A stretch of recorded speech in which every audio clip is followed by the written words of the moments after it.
Is a form of low-cost, short-term lodging, where guests share a multi-bed dormitory with a number of other people. Often the beds are in the form of bunk beds, and the rooms are meant to fit as many people as possible so as to create for a cheaper alternative to hotels and Airbnbs. These rooms can be single or mixed gender, and they can have private or shared bathrooms. Hostels are a common go-to for solo travelers who aren't looking to spend a lot of money on a hotel, or for people who only really plan on using the place to sleep and not really hang out.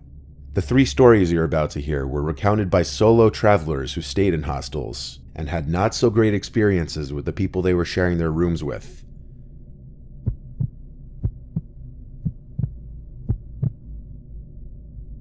I was for a while talking to this French girl that I matched on some dating app after my breakup. We were texting for a while, then started calling and FaceTiming each other almost every night. We connected really well, but she came from a strict family who she still lived with. So when the idea of me visiting her came up, she made it clear she wouldn't be able to host me, and when I asked if she'd want to share a hotel room together, she said not the first couple nights after we met just because her parents would have a freak out.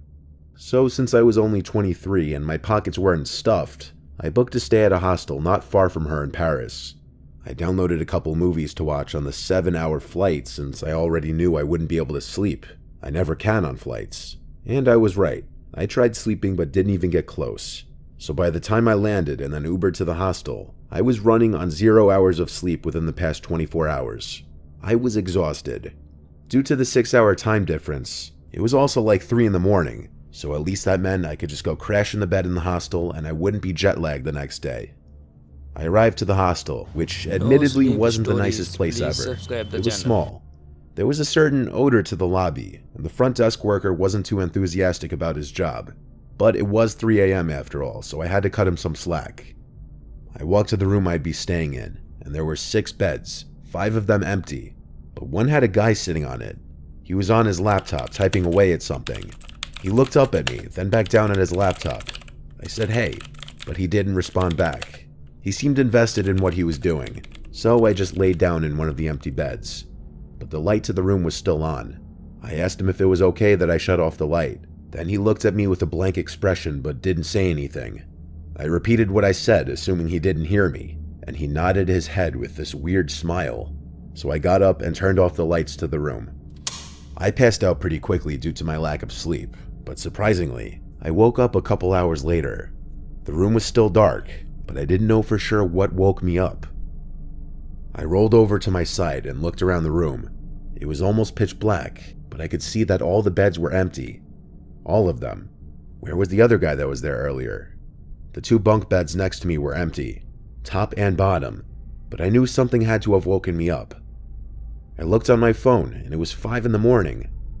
I needed sleep, so I said screw it. He probably left, and maybe a sound from out in the hall woke me up. I lay back down on my side and closed my eyes. The mild traffic noises from outside was all that I heard. Then the bed shook a bit, and I heard a little crack of the metal frame, accompanied with this freakish breathing sound. I looked up in horror, and on top of me, I saw a head peering over the edge of the top bunk, looking into the bottom bunk at me. I can see the same creepy smile on his face, and his medium to longish black hair was drooping down with gravity below the top of his head as he hung upside down. It was a horrifying sight that words really can't explain. I screamed and fell off the bed as I realized what I was looking at. He sat up in the top bunk and continued looking at me. I screamed, "What the F are you doing?" as I threw something at him. He started to laugh this really strange, off-putting laugh. I immediately turned the light on and went through my stuff to make sure nothing was stolen, while watching him at the same time. I then heard a click of a phone camera and looked at him as he was holding his phone up to me, clearly having just taken a picture of me. He was still laughing while looking at me. Something was wrong with this man. I didn't know if he had some screws loose mentally, or if he was doing this with bad intentions. I zipped up my bag and went to the front desk and requested a different room immediately, one of the single private rooms. After explaining why and trying to get a reduced rate, he wouldn't budge, but he said he'd check on the room with the guest that I was just in. I didn't call the police because I didn't know if any laws were broken, but I sure as hell left a review of the hostel. The rest of my trip there was good. I had a good time with the girl I was seeing, but every time I returned to the hostel, I was scared I'd run into that guy. I don't like how a picture of me is on that weirdo's phone. I'm not a physical guy, but but I wish in that instance I did get physical.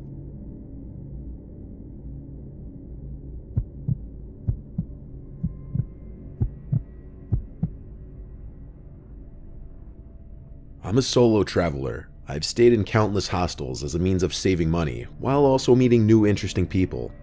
I've stayed in a total of about 20 hostels in my life, and 90% of the time I've had good experiences. My first truly awful experience, though, was at a place called Freedom Traveler Hostel. And before I begin, I want to note that my horrible experience wasn't the complete fault of the hostel itself. The Freedom Traveler Hostel is located in Rome. It was my first time ever visiting Rome. I was completely inexperienced to the landscape and relied heavily on Google Maps and locals. In fact, even finding the hostel itself proved challenging as there were no signs for the place outside. But once I found the place, I let myself in through the big brown doors and was greeted by a nice woman working the front counter. I had already booked a stay in one of the 4-person rooms. I was led to the room I'd be staying in, which had 1 bunk bed and 2 single beds, totaling sleeping space for 4 people. The room had a green theme to it, but it wasn't the biggest room. The worker told me there weren't many people staying in the hostel at the moment, which I didn't really have a problem with if it would mean I would have more privacy in the room. The woman had a smile on her face the entire time, and I appreciated her help. She showed me where I could store my luggage, which was actually just some shed in the back garden area. I wasn't impressed nor confident with it, so I decided I'd leave my luggage in the room, especially since I didn't bring anything too valuable. I was exhausted after a whole day of traveling, so after changing clothes and stowing my luggage under the bottom bunk bed, I laid down ready to take a quick power nap. Not long after, I heard a knock at the door, and 2 young men walked in. They had thick Italian accents, I could tell right away. They greeted me and started talking to me, even though I was mid-nap, but I'm polite and social, so I was friendly and chatted with them. They introduced themselves as Marco and Lucio, brothers. Marco had to be like 6'4", he was huge. Lucio was probably 5'11", but he wasn't a toothpick either, and I could see the resemblance in their faces. They were very tan, but both had receding hairlines, even though I could tell they were in their early 20s. They weren't the friendliest looking guys, but at first they seemed okay enough. After getting acquainted in English with them, the 2 brothers started to talk amongst themselves in Italian. They didn't know that I understood though, because right away I understood them to be talking about me and laughing at me. I heard, I believe, Marco describing me as some silly white boy. I could have said something right there in Italian, but instead I wanted to keep the illusion that I didn't speak the language. The 2 brothers eventually got up from their beds and left the room, with Lucio smiling and waving at me as they left. I just realized they didn't have their luggage in the room, which led me to believe they left their luggage in the storage shed in the garden area. I went to the garden area for a bit just to mingle with some of the people sitting out there, and I met a few nice tourists who were also staying there for the weekend. Then off I went to explore the city, heading in the direction of city center. After many hours and 2 food stops later, I returned to the hostel expecting some people to be socializing in the lounge area or in the back garden, but there was no one. So I figured I'd just get some early shut-eye. It was 9 p.m. anyway. I don't remember when I fell asleep, but I remember waking up. The lights in the room were still off, but I heard whispering voices. The brothers were back. I didn't move. I listened to what they were saying, still speaking in Italian. One of them whispered something that roughly translated to, "Just grab it, or are you gonna do it?" I didn't know what it meant, but I had a feeling they were talking about my luggage. I was waiting to hear the sound of my luggage being moved before I would let them know I was awake, but instead, I felt a sweet-smelling, cold and wet cloth being pressed up to my face, and I reacted by yelling and swatting it off my face. I turned to see one of the brothers standing over me, and I screamed, "What are you doing?" The man over me, I couldn't tell which one it was, then got on the lower bed with me and tried to subdue me, but I kicked him off and screamed for help. The other brother pulled him away from me, and the 2 men took off out of the room. I quickly grabbed my bag and shoes and went to the front desk for help. The man who was working now said he saw the 2 guys leave, but there was no information on them even staying there. They were 2 random locals who were trying to rob visitors to the hostel. They tried to literally chloroform me.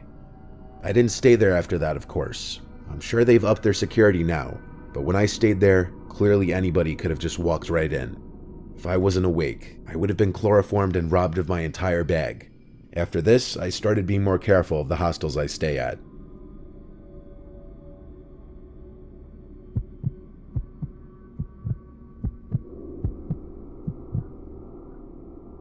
I once went to Miami Beach by myself for the Art Basel, and to just escape the cold. My friend Mia would be there with her boyfriend, and I'd meet up with them, but I wasn't staying with them. Hotels and Airbnbs in Miami aren't cheap though, especially if you're flying solo, so I went with this hostel called Bikini Hostel. It's like in the heart of Miami Beach, and it was pretty crowded. Even the check-in lobby had some people in it. It had a younger vibe, mostly people in their 20s. Some people seemed to be there in groups, others solo like me. I didn't spend too much time in the hostel though. It was only meant as a place to sleep for me. The place had lockers that you could put your bags in, so I was able to be gone the entire day with peace of mind. It wasn't until that first night that I returned and met some of the people in the room with me. I was in a mixed dorm, meaning both male and females, though I was actually the only female in the room. I wasn't necessarily uncomfortable with that. I wasn't really there for the people, more so just the money saved. I met about 3 of the however many people were actually staying in the room. The next morning, I woke up, and first thing I did was look for my phone, which I thought I left on the bed. I looked all over the bed and then under it. Someone in the room had to have taken it. I started asking everybody if anybody had it. I asked the guy in the bed next to me to call my number and see if we could hear it ring, but no one could. I started to question if maybe I didn't bring it back to the room after all. I borrowed the same guy's phone to call my friend Mia and tell her I lost my phone and to meet me at the brunch place we wanted to hit. I checked the entire room one last time, then checked with the front desk and asked them to call Mia's number if anyone should turn my phone in. Then I left to meet Mia at this place on Collins Avenue to get brunch with her and her boyfriend. While there, I used Mia's phone to sign into iCloud to check Find My iPhone. It said the last known location was at the hostel 2 hours ago. That gave me some form of relief, because maybe I left it in my bag or the locker or something. We went back to the hostel together and looked everywhere in the room, including the locker and my bag. It didn't turn up, and this made absolutely no sense, but I wasn't going to let it ruin my trip. We walked to the convention center, which was where the Art Basel was being held. After leaving hours later, we grabbed a late lunch or early dinner and hit a couple bars afterwards. At some point, I checked Find My iPhone on Mia's phone again, and this time it said my phone had moved. It was basically right on top of us. Mia and her boyfriend joked about me being sure I don't have it on me. I told them I absolutely do not. I looked around for anyone who might have my phone, but what would I even look for? I put my phone into lost mode now that I knew someone had it. Mia's boyfriend screamed out, "Did anybody find a lost phone?" But no one came forward, though everyone looked at us and some people laughed, that's for sure. We tried calling my phone a bunch of times, and though it would ring, no one picked up. I went back to the hostel when it was dark out to change clothes. As I was walking back, I was starting to accept that maybe my phone wasn't going to be returned to me, but my entire walk back, I felt like this weird-looking guy was following me. He took every single same turn I took. I don't think he noticed that I noticed, but I was very suspicious he was following me. When I got back to the room, I went on my laptop before getting changed to check Find My iPhone again, and now the location was back in the hostel. I was excited because I thought maybe they were returning it. I checked the front desk though, and nothing. I asked a bunch of people in the hostel too. No one had it, or at least they weren't admitting to it. So I went to Instagram on my laptop and started DMing Mia to keep her updated on when I'd be ready to meet them out. I went to take a quick shower, then changed into more going out appropriate attire. When I came out from the bathroom and back into the room, I was shocked to see that man that I thought was following me was sitting in one of the beds on his phone.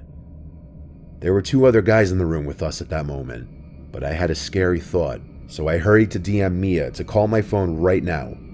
She said okay, and then I heard the sound of a phone vibrating in a pocket or on a bed. I looked up at the guy, who suspiciously looked back at me at the same time as if he knew, and that told me everything. I started yelling, "Give me my phone," exclaiming, "I got you," to him. The other 2 guys in the room helped me, and demanded the guy empty his pockets and give me my phone. He listened and took out a phone, sure enough my phone.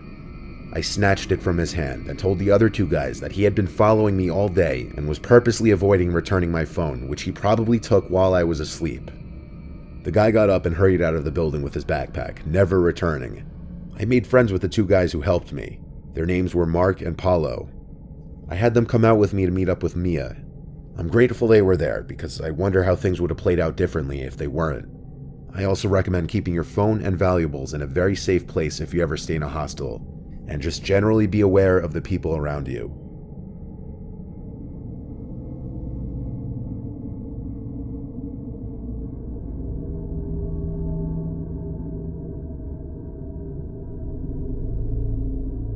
No sleep stories. Please subscribe the channel.